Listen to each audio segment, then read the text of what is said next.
La boda de mi hijo Tomás fue el evento más esperado de nuestra familia en muchos años. Yo lo había soñado desde que él era pequeño, verlo caminar al altar con alguien que lo amara de verdad, con una sonrisa que le llegara a los ojos. Tomás es el menor de mis 3 hijos, el que siempre fue más sensible, el que de niño lloraba con las películas tristes y no lo escondía. Cuando me anunció que se casaría con Daniela, una chica inteligente y directa de la capital, yo me alegré de corazón. Lo que no me imaginé fue lo que esperaba en esa boda. Llegué al salón el día del evento con mi ropa de fiesta, el collar de perlas que me regaló mi difunto esposo en nuestras bodas de plata, y el corazón lleno de alegría genuina. Fui recibida por una de las coordinadoras del evento, una joven que revisó una lista y luego me guió hasta mi lugar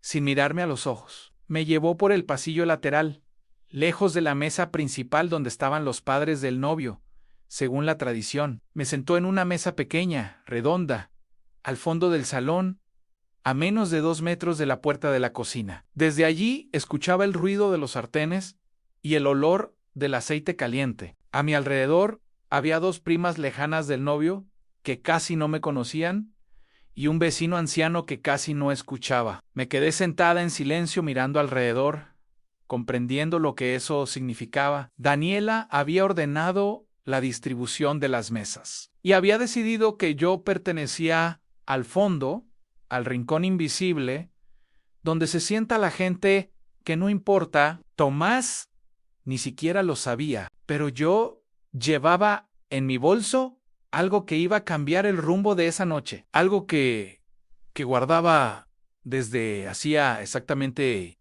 27 años. Lo que llevaba en mi bolso aquella noche era un sobre blanco, grueso, con el sello de un notario y la firma de mi difunto esposo Ernesto en la tapa. Ernesto había muerto cuando Tomás tenía 18 años y antes de morir había organizado sus asuntos con una meticulosidad que siempre lo caracterizó. Ese sobre era parte de sus instrucciones finales. Debía entregárselo a Tomás el día de su boda, en presencia de testigos, antes de que firmara cualquier documento nuevo. ¿Cuántas veces me pregunté por qué Ernesto habría especificado exactamente eso? Esa noche, sentada junto a la cocina mientras otros brindaban y bailaban en el lado luminoso del salón, por fin lo entendía. El sobre contenía la revelación del activo familiar más importante que sus hijos desconocían,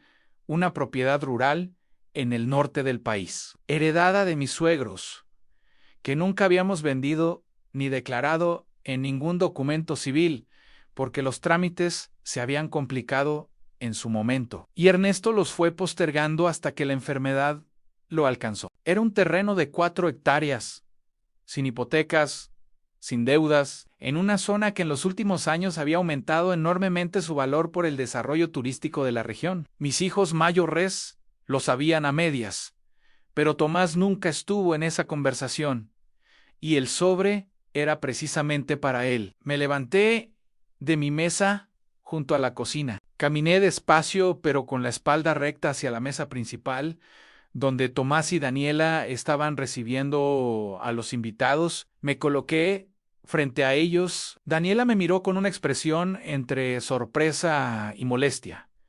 Tomás sonrió al verme, sin saber nada. Saqué el sobre del bolso y dije en voz alta, lo suficientemente alta para que los que estaban cerca pudieran escuchar a Tomás. Esto es de parte de tu padre. Debería habérselo dado en privado, pero dado cómo funciona este evento, me parece que aquí está bien. Tomás abrió el sobre con cuidado, como si supiera instintivamente que lo que contenía era importante. Leyó las primeras líneas, y su rostro cambió gradualmente, como el cielo antes de la lluvia. Daniela intentaba leer por encima del hombro de él, pero él giró ligeramente el documento, sin darse cuenta. Cuando terminó de leer me miró con unos ojos que no sabía cómo clasificar. Le dije suavemente, tu padre lo planeó así. Quería que lo supieras antes de comenzar esta nueva etapa. Tomás se disculpó con los invitados cercanos y me llevó a un rincón del salón Aunt May. Hizo preguntas. Le respondí.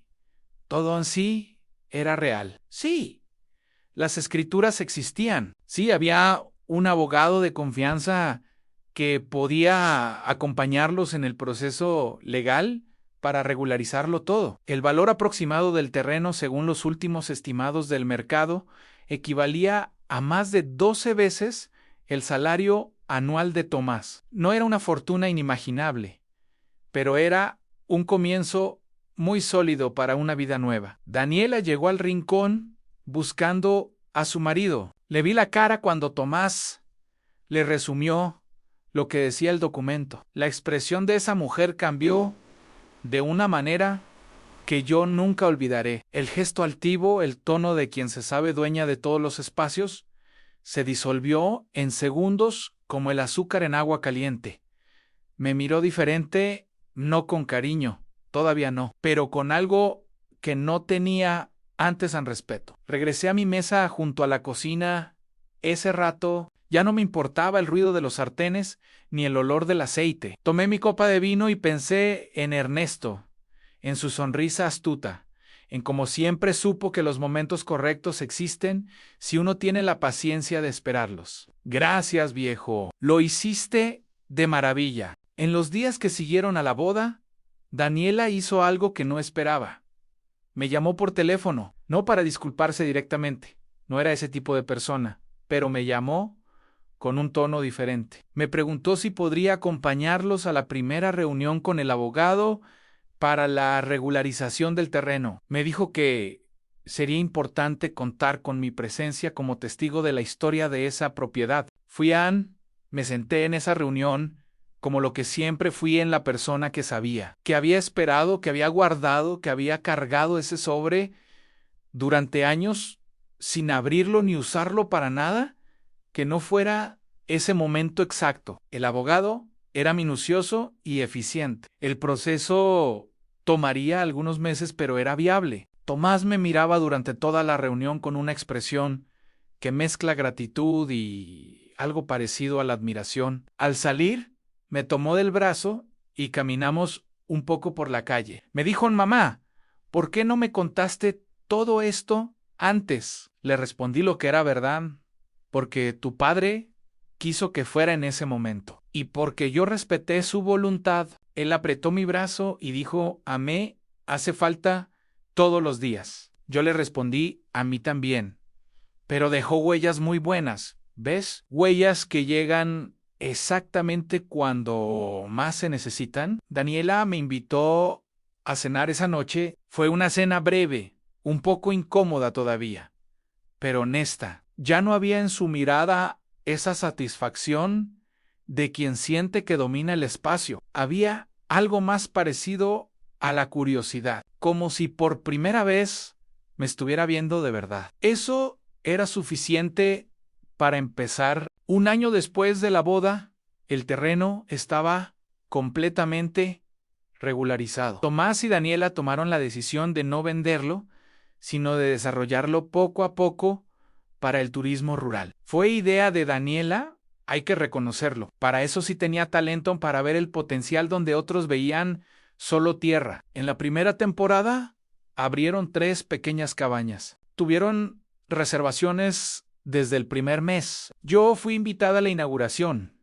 Esta vez no me sentaron junto a la cocina. Me sentaron en el centro de todo, en la mesa principal, rodeada de mis hijos y mis nietos. Daniela alzó su copa y dijo algo que no esperaba Ana doña Elena, que guardó el secreto correcto en el momento correcto. Brindaron todos. Yo sentí el calor de las copas alzadas hacia mí y pensé en Ernesto, en ese sobre que él preparó con tanto cuidado, en esa fe que tuvo en mí para que yo supiera cuándo y cómo usarlo.